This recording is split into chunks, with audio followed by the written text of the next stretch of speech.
and we're just trying to make it look better. So that would be like, once we have them moving, then we can add that on top of it.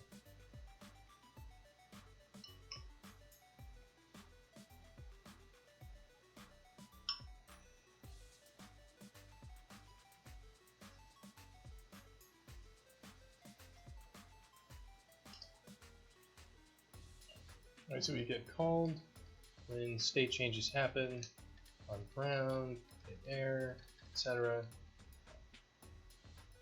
Ticked each frame, called on enter, on exit,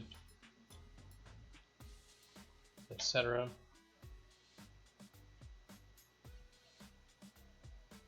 I guess we would control the animations, which play here. So we'd actually have like we could control which transition animations we play if we're going to play them. So we need callbacks on animation events need to happen.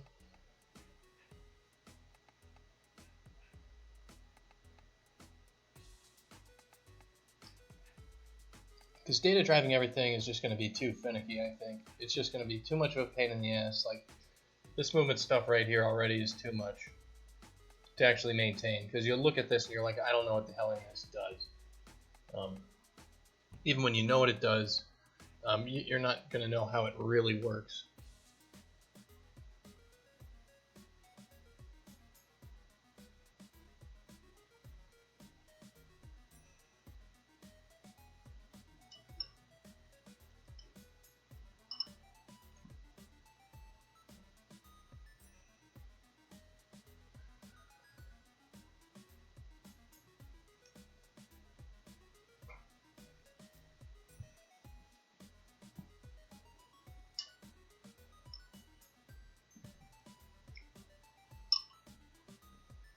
Alright, so we're going to callbacks on those. We're going to tick each frame. We're going to call it enter and exit. We'll control the animations which play here.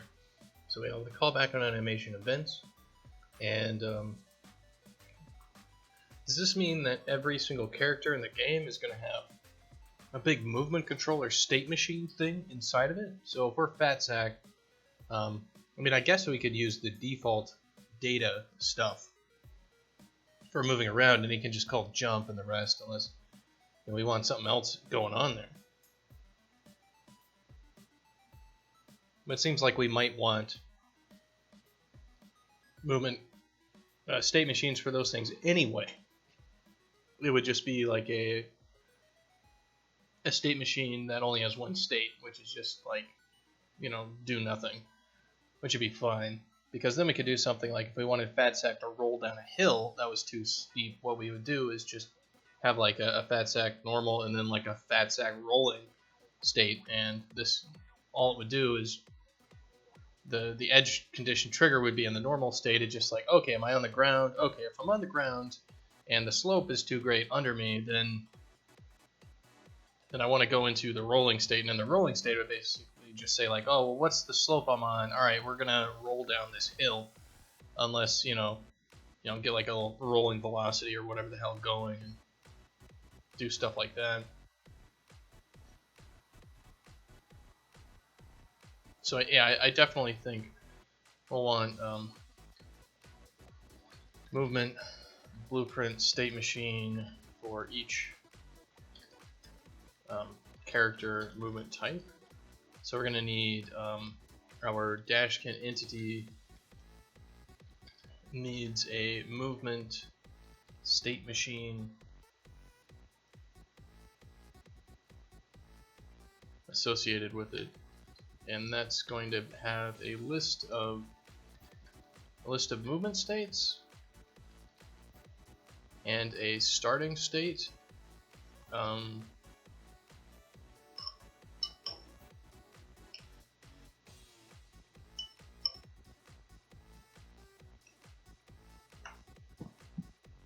Well, let's think about it.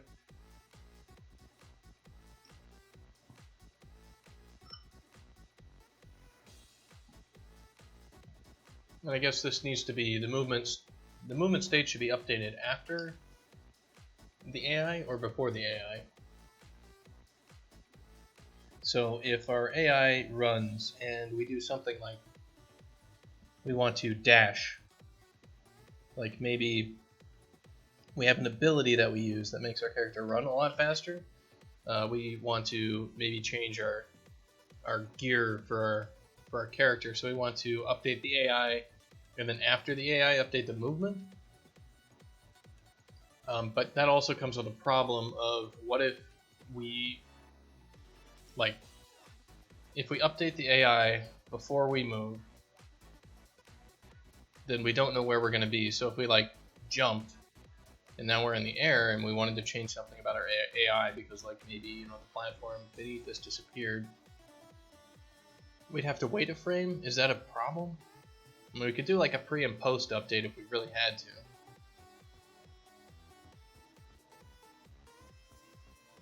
But I think it should go AI and then movement. So we should have Dashkin entity, Dashkin actor updates the movement controller after the AI.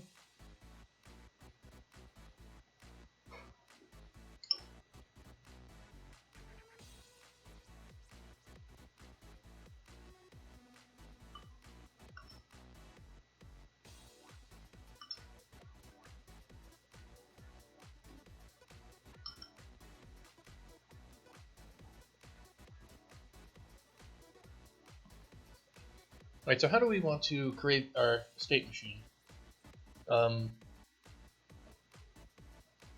We could have data-driven lists of stuff, or we could have a blueprint that adds a whole bunch of states and sets a starting one. And how do we say the next state? Well,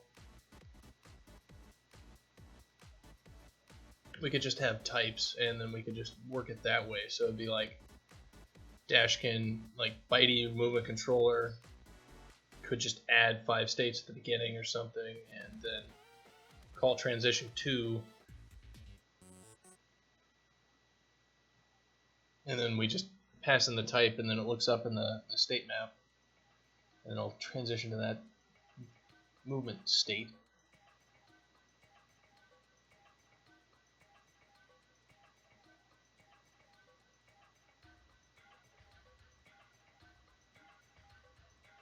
I mean, these aren't components. We don't actually want components for these things. We just want some U objects, is what it's seeming like. I mean, we can make them components that we update ourselves.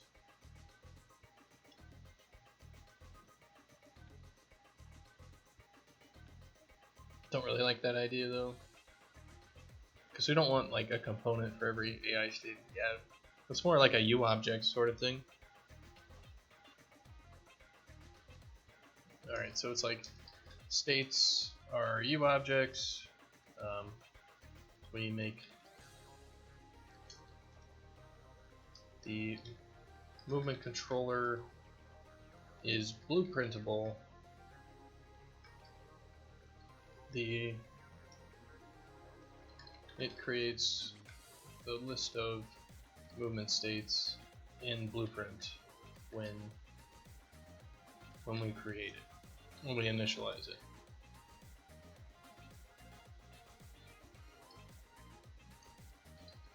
States transition to other states by the type of the state. So we look up our local state by type. We could do it by name, but I think by type is probably what we need.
So that's probably what we're going to do, is we're going to have to build this big system for us.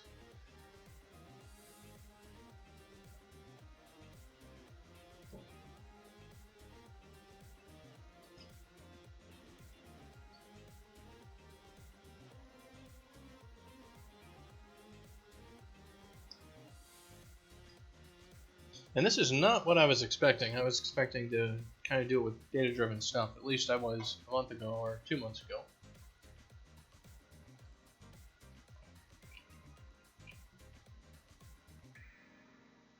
But I think we're going to need a lot more customization with how we actually move our character around.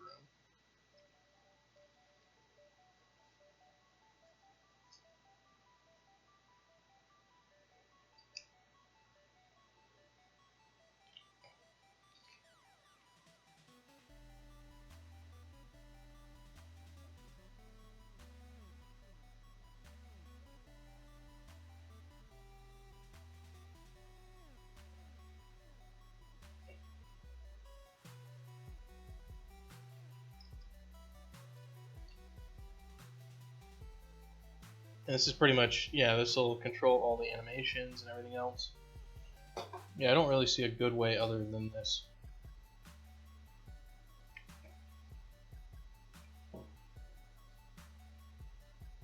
If we data drove everything, we'd have our player controller changing everything. So our movement logic would have to be inside the player controller.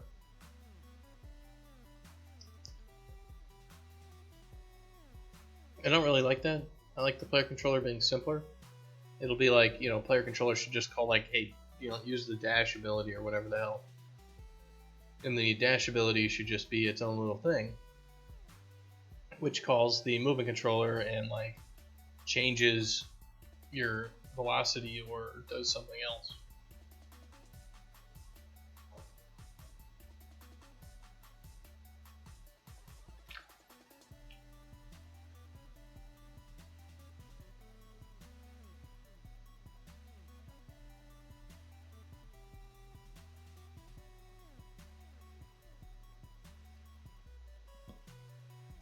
And I don't want to make these lists of states just inside of blueprints, kind of like, because I thought that was really clunky when I was working on the AI.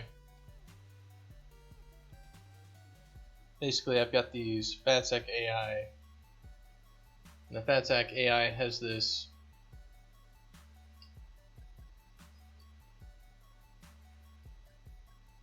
AI thing that it goes, and then it's got like this group of AI. You know, like you have to drag all the states onto here, and then you say like a default state. And it's kind of not very nice to work with. Like, it would be nicer if this was just in Blueprint and you just hook this up programmatically.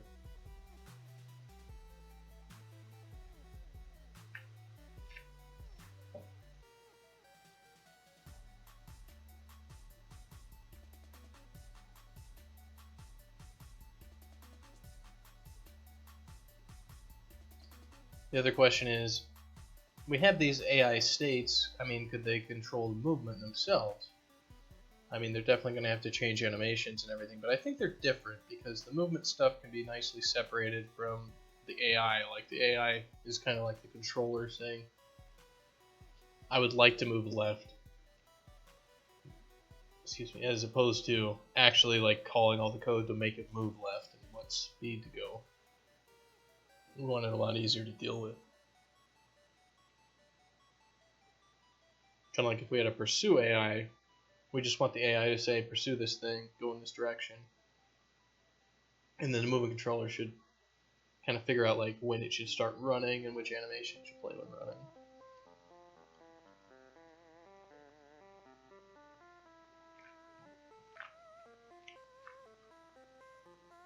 So I think that makes the most sense. But it's a lot of stuff that we got to go build.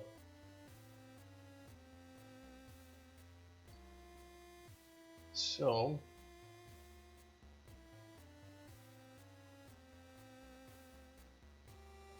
let's do what we do with all this sort of stuff.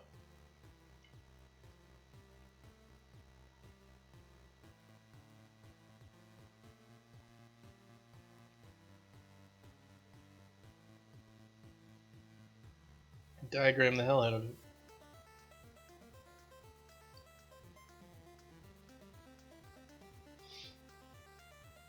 Alright, so we need a movement controller.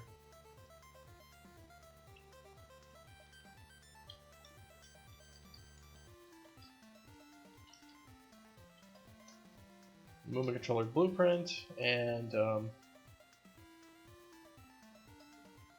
/ state machine. And then we have a movement controller state.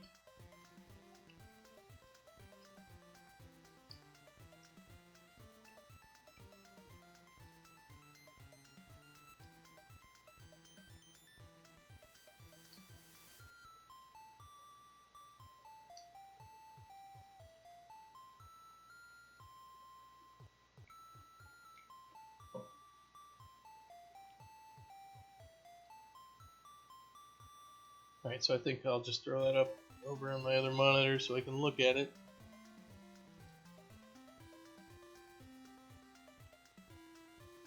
So we need to actually get started with a few of these things. So this is like Dashkin logic state. So we're going to need to make our data structures to start with, and we're going to need to make it so that we can actually, make these things in Unreal. Like we want to be able to right click and make a new movement state.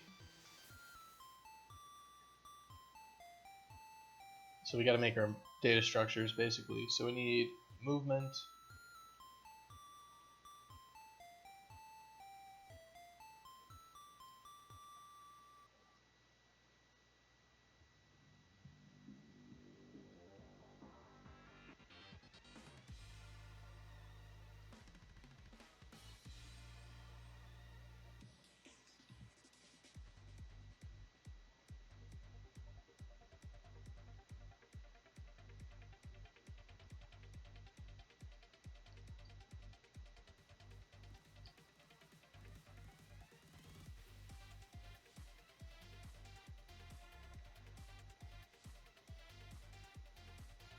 Yeah, I think basically if we just did it like this, like the movement controller itself can be derived, kind of like we had with these things. Like Fat Sack right now is, I don't even think he's using this. Do we actually use this at all?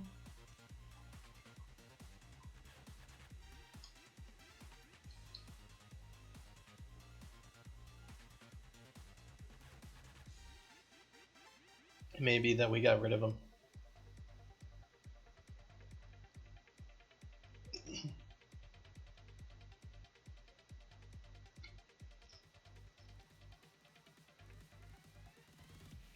Let's take a look. We might have it in something else.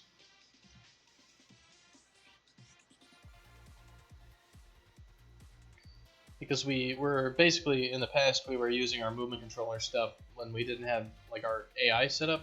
We're using these basic movement controllers to we stuck our AI in there, which was pretty garbage. So let's take a look. We have Bitey, we have our entity, and our entity is just some basic data. Alright, so we have our Bitey player proxy, which our movement data is just that in our movement controller, and we have like this drop down for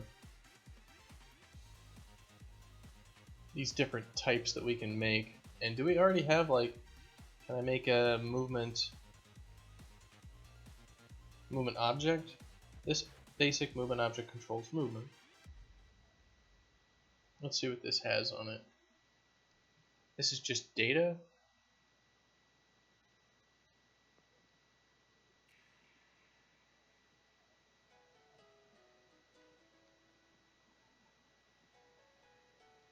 Yeah, okay, so that's not what we want.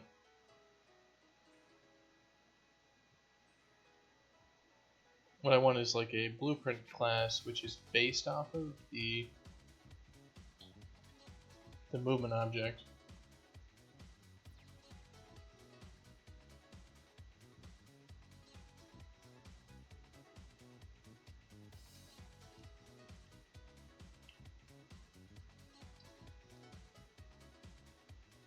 And then we could actually do stuff in here. So we'd have like a blueprint here, which would have all this. So if I go to my Bitey player proxy, can I select my new blueprint here? Yeah, I can. So it would be, we'd select our movement controller there. Our movement controller is going to assign, it's going to have our states and everything else. Alright, so need a task list here of what I'm going to do. Alright, so we want to, create the movement controller blueprint interface stuff. So we're going to want an initialize. 2, we are going to want to create the movement controller state.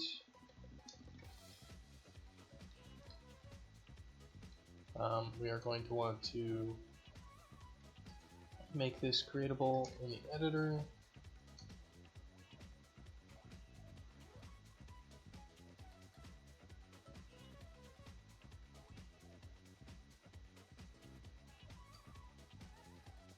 We are going to want to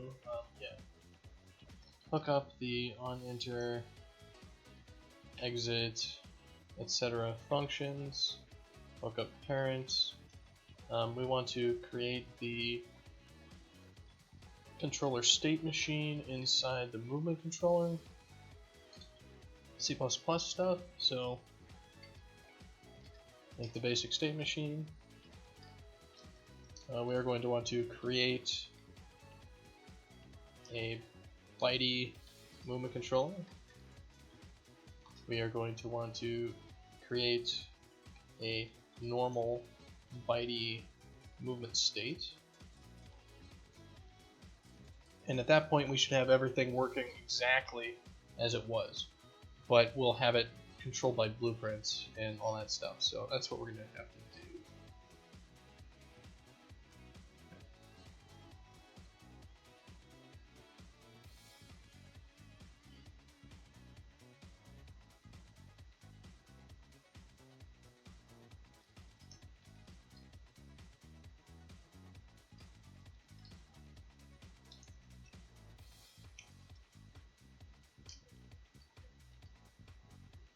Hello, Bannockburn1314. How are you doing today? Alright, so we have this movement controller, but it's not doing anything. It's just kind of garbage sitting around doing nothing. Alright, so we need to create the movement controller blueprint interface stuff. So we need an initialize function for this thing. So let's go ahead and exit the editor, pop into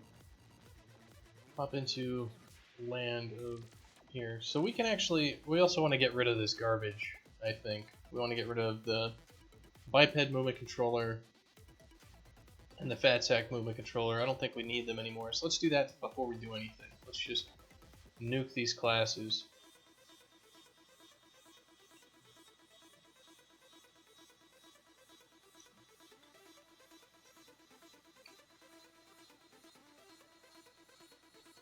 I'm doing well. Just see, I just finished eating a little bit of food, so we're in kind of the second half of our programming day today. We fixed a bunch of movement bugs, stuff like that. Switched over to higher precision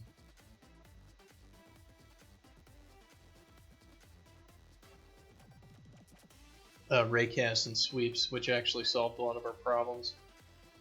Alright, so this is in characters, movement, derived. Alright, so we'll just open these for delete.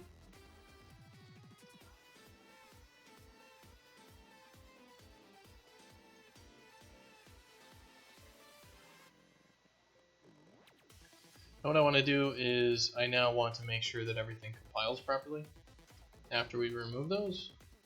And then we'll get to the actual blueprintification of the movement class.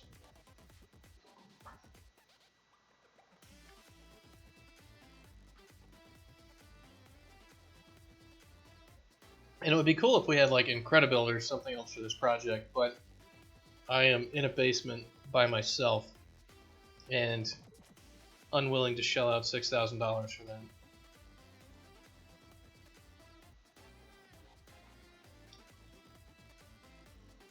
Anim notifs for oh man.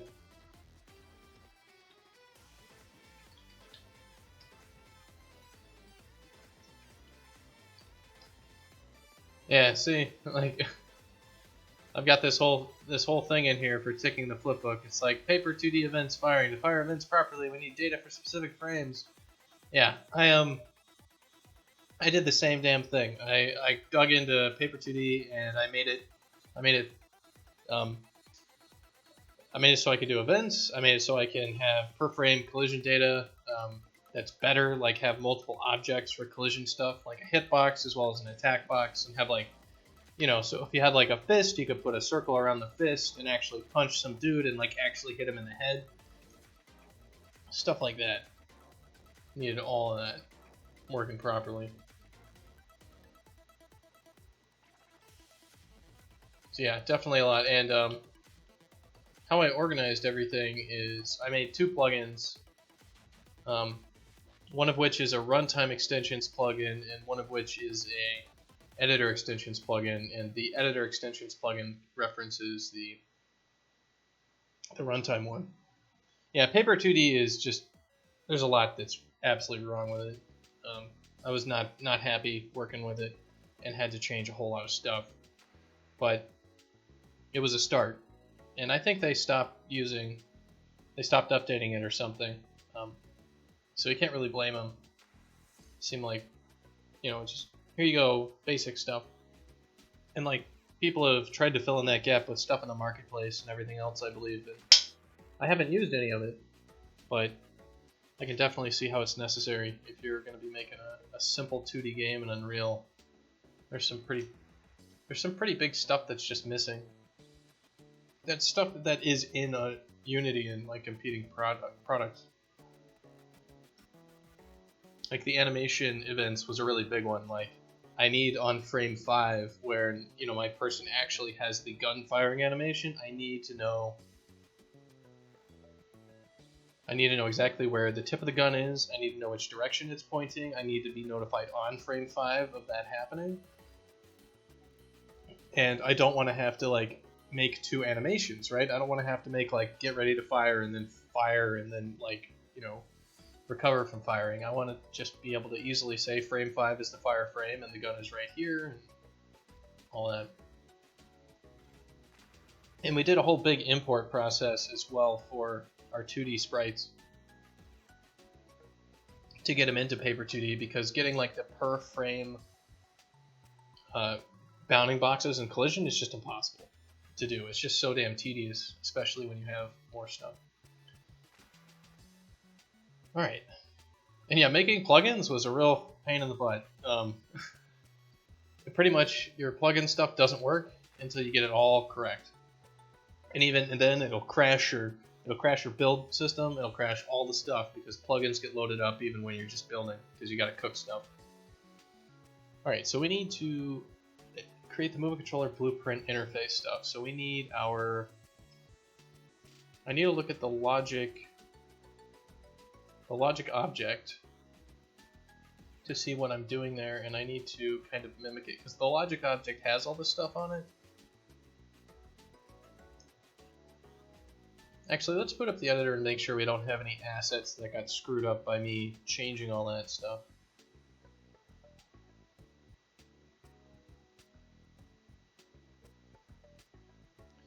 Yeah, we're not using Box 2D or anything else. We're using the actual Unreal PhysX stuff. So it works with 3D objects and all that fun stuff. So let's just make sure we can actually run it. And everything looks good, so hooray! That's the B key. The B key causes explosions because B stands for explosion. Alright, so we've got our movement object and our logic object, and we want to make this a blueprintable class. So how we do that is, it's already blueprintable as we already did. And we haven't initialized, but I want to call basically if you're a blueprint. I forget exactly what this is, but there are different functions you can have, and we want a function that you can override in Blueprint but doesn't exist in Unreal. B is for boom. Alright, that works, character. Yeah, so we have these, I think it was these Blueprint implementable events is what we needed. Let me just look this up real quick.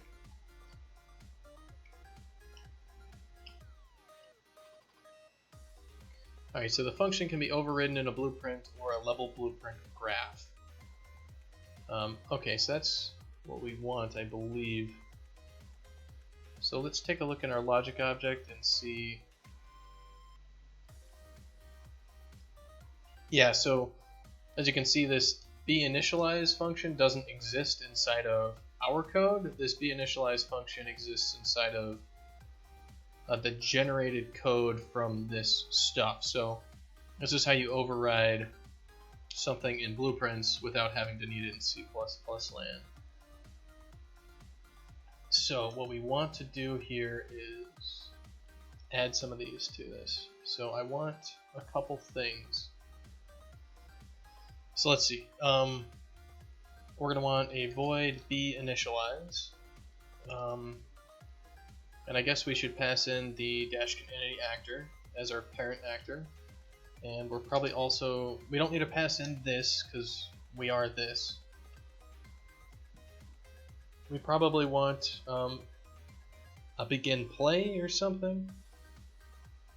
Like this is a moving object. I don't think we need anything crazy going on.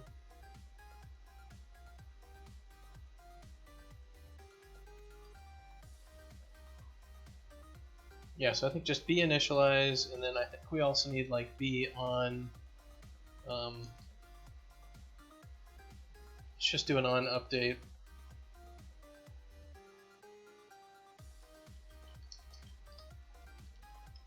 And if I'm doing something super dumb or whatever, people can always call me an idiot for being an idiot. Right, so we'll have initialize, we'll have update. Is there anything else that we need? Like initialize is going to create our basic states and add them and set our initial state. This will be our blueprint override methods. And these are going to be protected.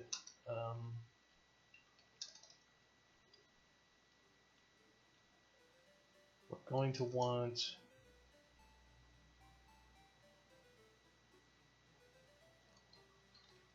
our protected state machine stuff. So we're going to have like, we'll need to add this later, so we need add state machine stuff here.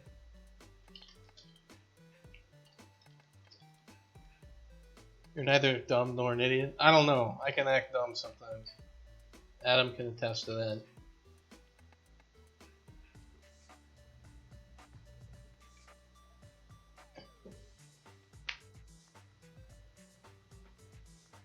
So we're going to need those functions that we can actually call. So we're going to want like void add movement state, and we're going to do void set movement state, set initial movement state.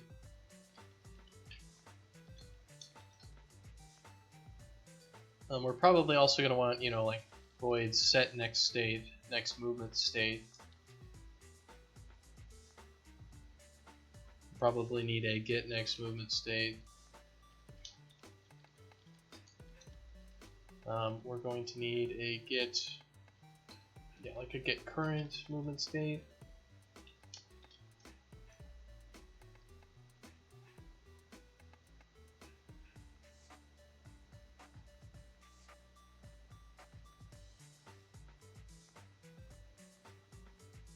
All right, so that should be pretty good. All right, so let's start doing some of this.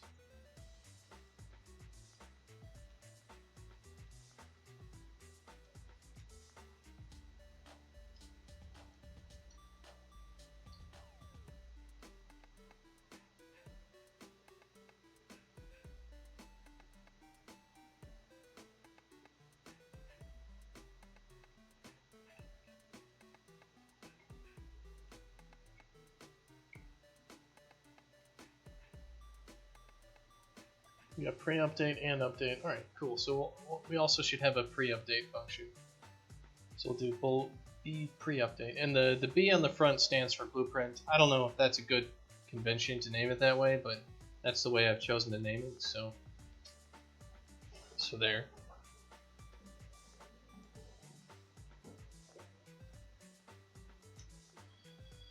So we're just gonna basically throw all this stuff at the top of the file to start with, just so it's easy to mess with, and we'll throw it around later.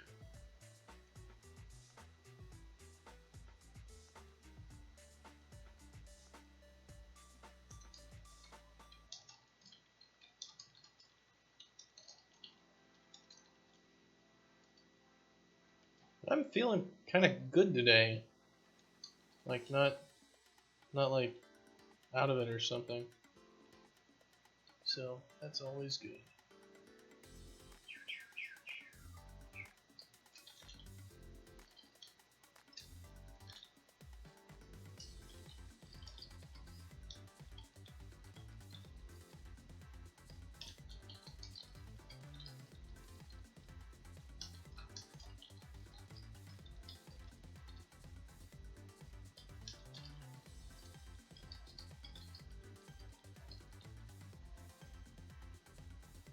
Alright, should we have like a name or anything else on these things? Probably not. We probably don't need it. Alright, so inside of initialize, we're going to want to call B initialize with actor.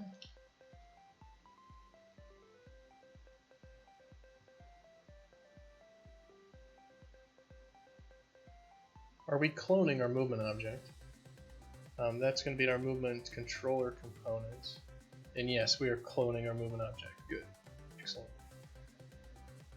Basically, because we have these U objects, whenever you get this U object that you assign in data inside of your stuff, you get kind of like the initial copy of that object. And if you're ever going to modify anything on it, you need to make sure to clone it. That way, you're not modifying the global object for everything. So we clone that. Alright. So call B initialize there. We're going to call B pre-update here with delta T. Now the question is, should we call update in our blueprint before we do anything?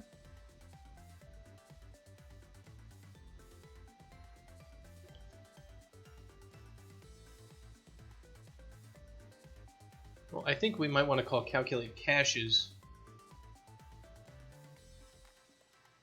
Let's see, what does the calculate caches stuff do real quick? It caches our physics components and all that stuff. Alright, well, that's fine. I think we want to call calculate caches, and then we want to do our B update right there. And then after our blueprint updates is when we're going to actually update ourselves. The idea being that we're also going to call our update call our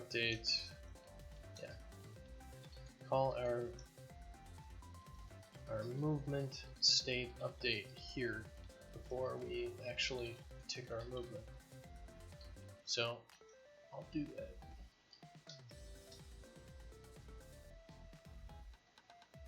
Sets initialized, pre-update, and update getting called. We have these.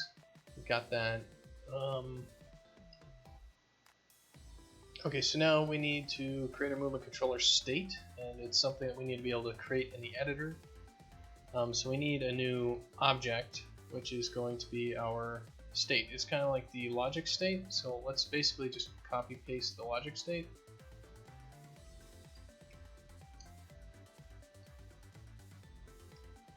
And should we make a movement object, or should we make an actual, like, I think we need to make another class here, so why don't we just go ahead and do that.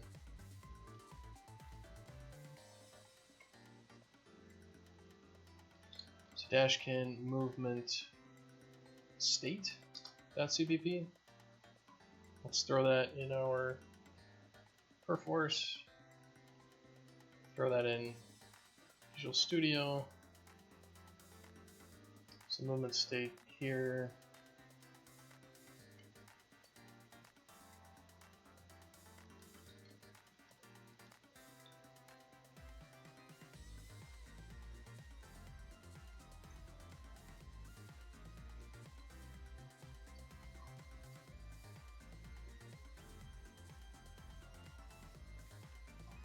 So copy paste from our logic states there, and then we'll clean it up. So Dashkin entity is fine. Dashkin movement state, this is going to be a U. Dashkin movement state, which is going to be a U entity object. So we want a name. We're going to want a logic state type. Do we need types on these movement states? Is there any reason to have types specifically? I don't think so. We'll just have a name. We will have our entity, which is our parent. We're also going to need a pointer to the movement object that owns us. So we'll call that our parent. Actually, we'll just call it our movement.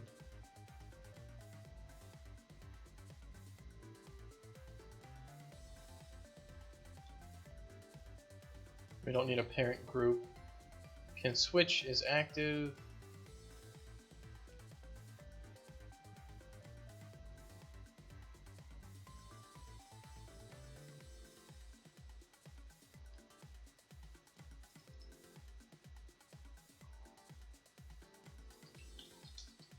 Yeah, we can do some of these.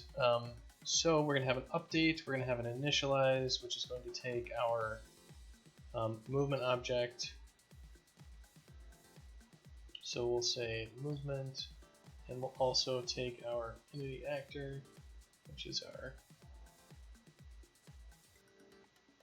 entity. So I'll have uncreate, unenter, unexit, and we're gonna basically kind of copy our previous state machine implementation. Alright, so this thing will take an entity actor, it'll take a movement thing. Let's kind of organize this a little bit differently. And onEnter and onExit are going to take the movement states which we are transitioning to and from. Maybe it makes a difference if I'm transitioning from a sprinting state to a walking state as opposed to from a walking state to a sprinting state or something like that, right? So we might need that information when we switch. So we need a getName function, we need a getType, we need getParent. It's not going to be getParent, we're going to have a getMovement, and we can do a getEntity.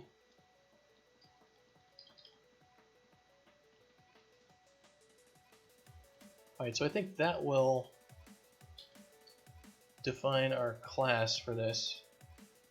So let's go actually implement this class. So our movement state CPP, let's go to our logic state CPP and grab that real quick and see what we need to. It's nice when you already have stuff like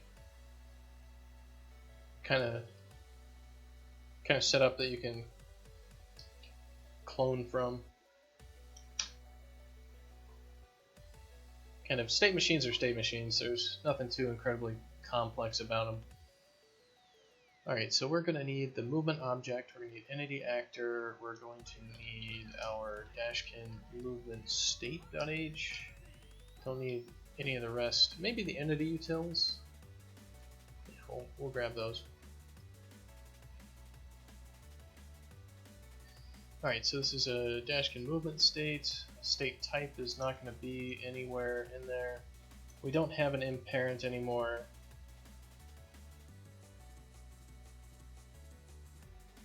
We've got movement, we've got entity, those are both null pointers. Can switch and is active are both going to be true and then false. The initialize is going to take an actor and then a movement. And the reason we have these like class entity actor pointer and like class Dashkin movement object is you can do inline forward declarations for stuff, and the compiler when it comes through will just be like, okay, this is a pointer to a class. That's all it needs to know in order to actually define that.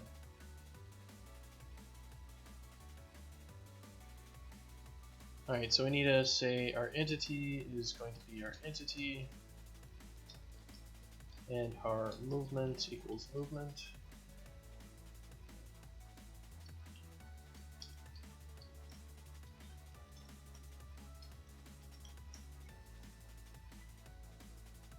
Alright, so let's make sure we fill these out. Do we need anything else? No, that's looking pretty good.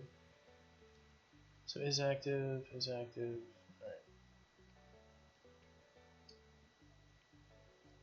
Get parent. Do we have a get parent? We have get entity.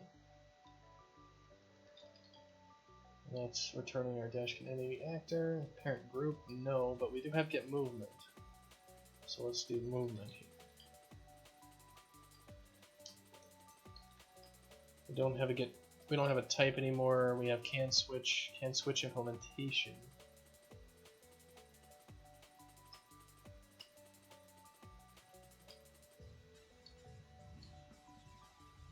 Oh yeah, we did this this can switch thing as a blueprint native event. So it's got this, I forget exactly, but it was like we wanted to override both in C++ and in Blueprint. In order to do that, you had to do some ridiculous stuff. I forget exactly what the hell we were doing, but I remember being upset with it.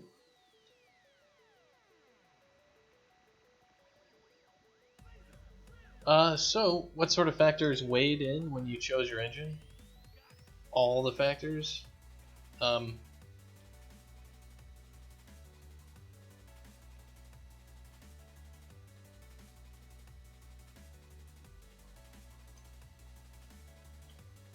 There's a lot of things when selecting an engine, if you're going to use one.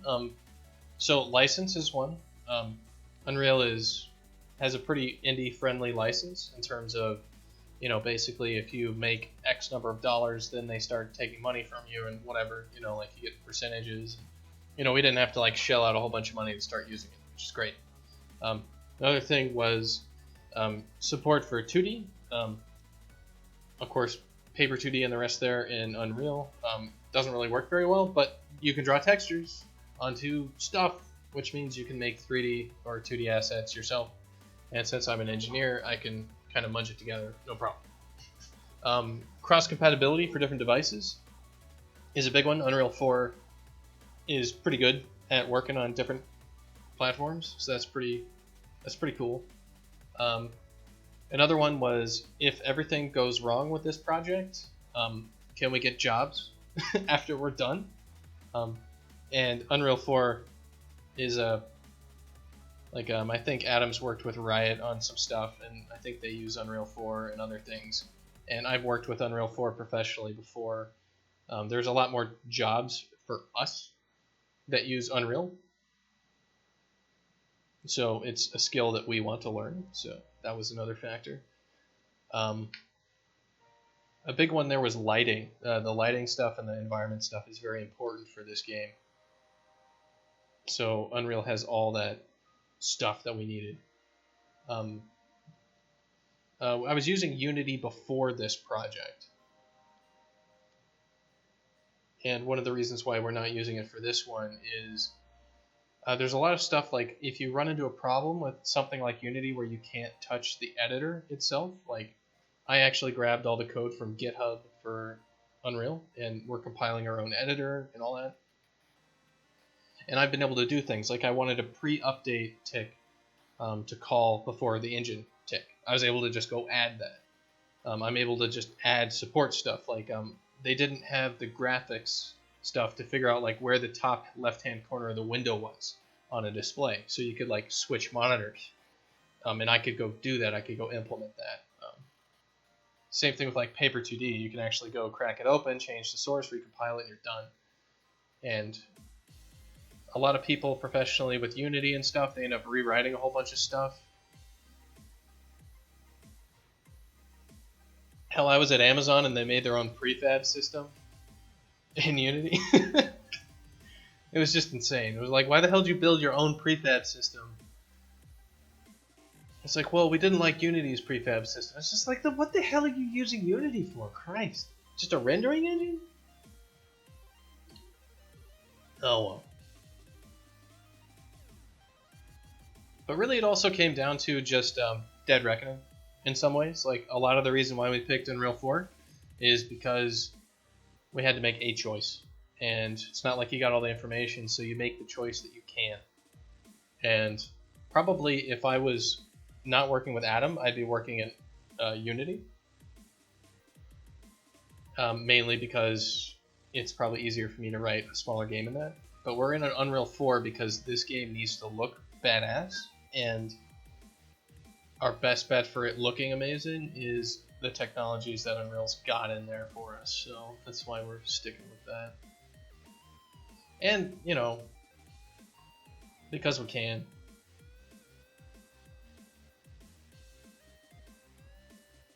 Alright, so the movement state stuff. So let's fix our function headers real quick. Call to get the movement. Call to get our entity. And we need to expose this thing to the editor so that we can actually make these things inside the editor. And that's why we've got our editor extensions plugin. So I can just go over to my entity objects function, and I've got these asset object factories. And this is kind of an annoying thing with Unreal, is in order to make something that the editor, like if you can right click in the Unreal editor and say make a new like logic state for me, blueprint, and base it off there, you need to, well, we're not making assets off of this, we're making just blueprints, so we don't actually have to mess with this, do we? Because blueprints work real well, it's just the asset types themselves don't work. Alright, maybe we don't have to do this. Alright, I'll double check it. But I think I can just compile this now, and then I can go make a movement state in the editor. Let's just double check that. It's been a little while since I messed with this.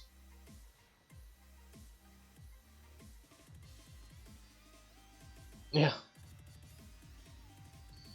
Yeah, it's mainly just being on larger projects, being able to crack open that code and make something work.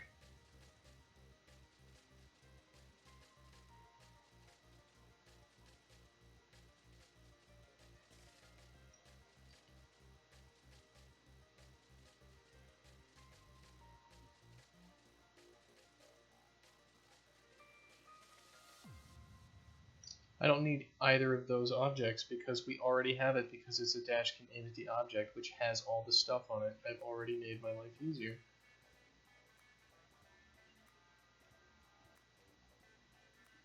Alright, well, we can go ahead and get rid of those two getter functions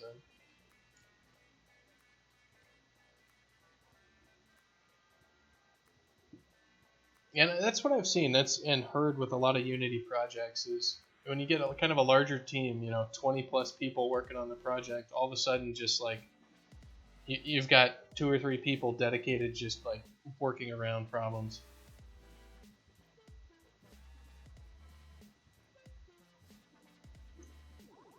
Yeah, that's an actual reason to go mess with that stuff. The team I was on before that redid all the prefab systems, let's just say they didn't have nearly as good of an excuse as you do. I don't know. A lot of game devs I've seen will run into something that they don't like in an engine, and then they'll just like start rewriting it. It's got to be one of the funnier things. All right, let me take a look at this Dashkin entity object.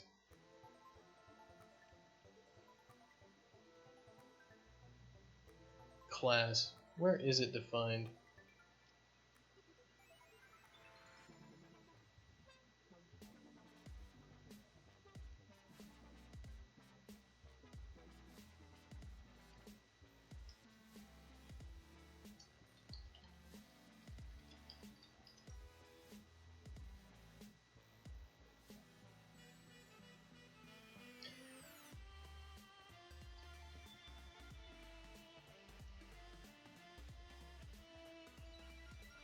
Alright, so we need to call fill from actor.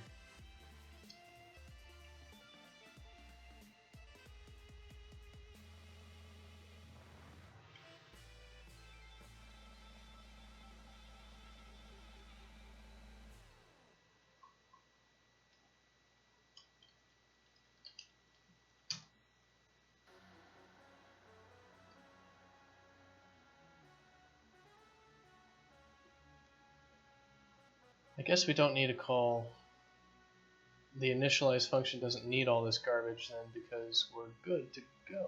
We just need this to be called like so.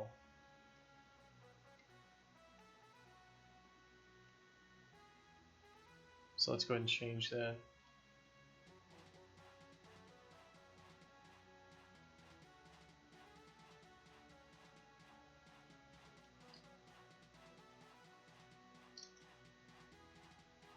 So we're just going to call B initialize, and we don't need anything because we already know it, because our base class is going to fill it out for us. Alright, cool.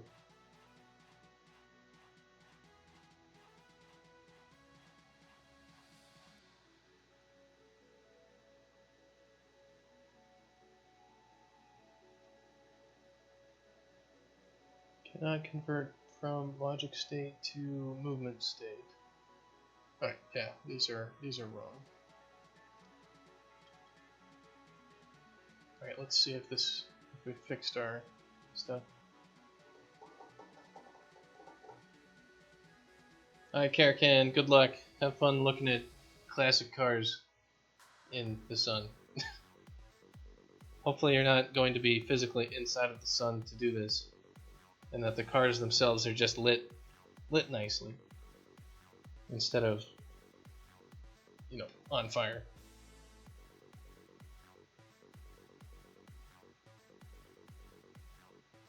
Movement is undeclared. Yep, that's because we don't have that variable anymore.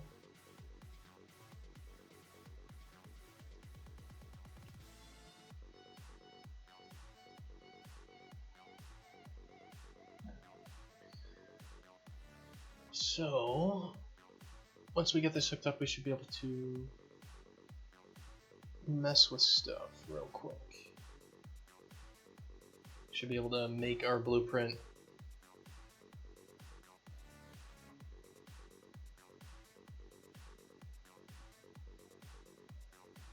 Like, do I want a set name function? Like, how do we want to set the name? Like, I guess the name of the thing should be set just in data right there. I'll have to look at it.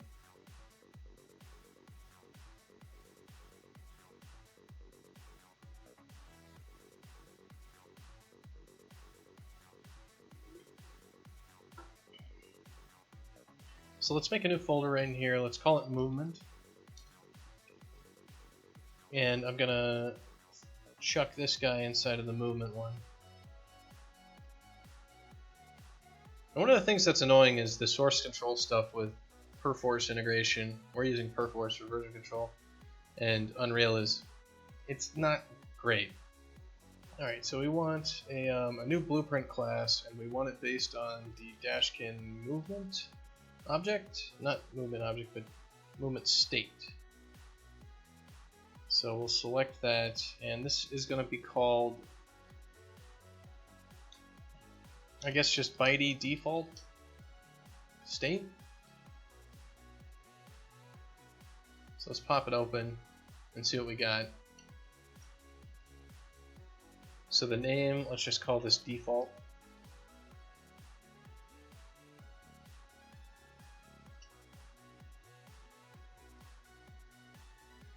And what are our functions that we've got on this state?